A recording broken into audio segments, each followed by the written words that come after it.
Un grand Bruchim Abaïm à tout le monde. Rav Ochana connaît bien du 19e. Et la vérité que j'en veux un peu à la communauté de Marseille qui a su l'arracher du 19e.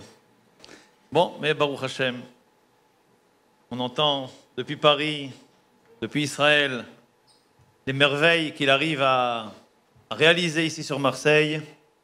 Et Bezrat Hashem, vous ne savez pas encore tout. Alors je remercie également le Rav Gobert qui m'a donné la parole avant toutes les grandes personnalités qui se trouvent ici à table, parce que parler après le Rav Sitruk, parler après, je dis bien, le Rav Ochana, parler après le Rav Tzvi Amar, c'est vraiment un suicide. Donc, je vais m'efforcer de ne pas du tout dire de Divrei Torah, comme ça, vous ne m'en voudrez pas.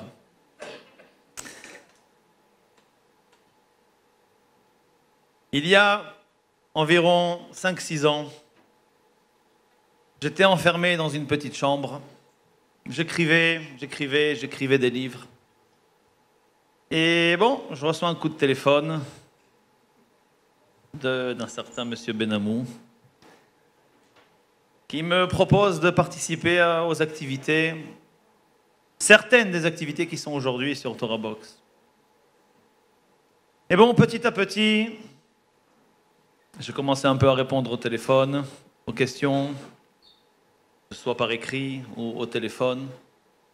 Et je vous avoue que, Baruch Hashem, j'ai tout délaissé. J'enseignais dans plusieurs séminaires en Israël, dans plusieurs endroits, dans plusieurs communautés. J'écrivais des livres, j'ai vendu, Baruch Hashem, des milliers de livres. Mais lorsque je me suis approché et j'ai vu de près ce que l'on faisait à Torah Box, alors je vous avoue que j'ai tout laissé de côté. Et sans réfléchir, je me suis entièrement plongé dans tout ce que fait Torah Box aujourd'hui.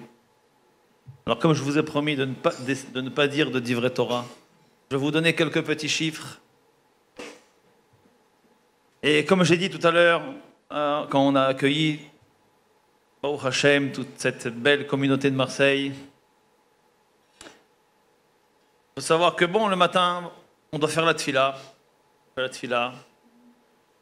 Et pour ma part, il faut savoir que, je ne sais pas si je dois le dire, mais si ça peut être mechazek, si ça peut encourager des gens ici à participer, à mettre la main dans toutes les activités, alors je me permets de le dire. Il faut savoir que la majorité de la semaine, à 9h, 9h30, je suis assis sur une chaise et parfois, jusqu'à minuit et demi, je n'arrive pas à me lever.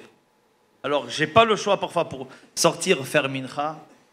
Je reviens, arvit, mais il faut savoir que de 9h à minuit, et ça n'est pas terminé encore. Il y a parfois des moments où je suis vraiment sans force. Et je peux vous assurer qu'il y a des questions qui nous arrivent. On ne peut pas se permettre de repousser. À 1h du matin, à 2h du matin, je suis en contact avec des très grands dayanim en Israël, des experts, que ce soit en médecine, que ce soit en fécondité, que ce soit en comptabilité, que ce soit des avocats. C'est des gens qu'on ne peut pas se permettre de repousser. C'est des questions qu'on ne peut pas se permettre d'être mahmitz. Comme nous disent les chachamim, mitzvah aba'al yadecha al tachmitzena. Si on laisse traîner plus de 18 minutes, ça devient chametz. Une fois que ça devient chametz, c'est fini. Comme l'a dit Binyamin, on répond à des centaines de questions par mois, des centaines et des centaines de minutes au téléphone par jour. Et comme je vous l'ai dit, ça n'arrête pas.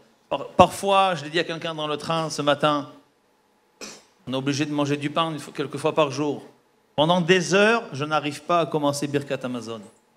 J'ai peur de commencer Birkat Hamazon. Et parfois, je le fais, et au milieu, je ne peux pas répondre. Il faut savoir que Baruch Hashem, et il faut savoir que, comme je l'ai dit tout à l'heure, toutes ces choses-là, toutes ces activités-là ne sont possibles que grâce au concours de chacun. Alors, comme nous dit le pasuk, Etz Chaim hi la machazikim ba, vetomcheha meushar. Le Midrash dit, imaginez-vous, en pleine mer, un bateau qui fait naufrage, les gens commencent à lever des mains dans tous les sens. On commence à sentir qu'on est en train de couler.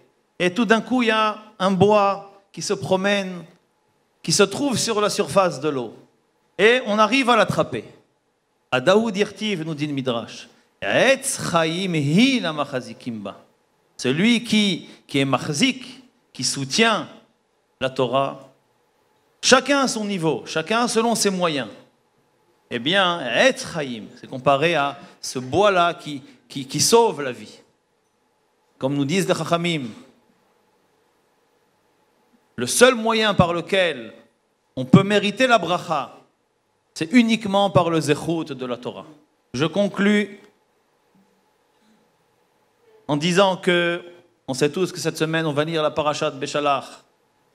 Oui, tout le monde a entendu la ségoula de la Parnassa, comme c'est rapporté dans le Shulchan Aruch. C'est une halakha qu'il faut lire la parashat Aman toutes les semaines, tous les jours, pardon. Alors, le mardi, le 3e jour de la semaine de parashat Beshalach, il y a une ségoula de lire Shnaim Mikra Vechat Targum. Le Chafetz Chaim dit, écoutez bien, Chas v'Shalom, je ne veux pas dénigrer quelque ségoulois qu'elle soit. C'est des ségoulottes qui existent, qui sont marquées. Mais je vous rapporte un enseignement et je conclus avec ce que dit le Chafetz Chaim. Le Chafetz Chaim dit, je m'étonne. Et ça m'étonne lorsque je vois des gens chercher des ségoulottes, que ce soit pour la santé, que ce soit pour des shidduchim, que ce soit pour de la joie. Je m'étonne lorsque je vois des gens chercher des ségoulottes, alors que la plus grande ségoula, c'est la ségoula de la Torah. Celui qui peut étudier, tant mieux. Celui qui ne peut pas, qu'il soutienne, comme on a vu dans le pasuk, Etz Chaim hi la machazikim ba, vetomcheha, c'est un peu moins que machazikim, mais Ushar, il sera heureux.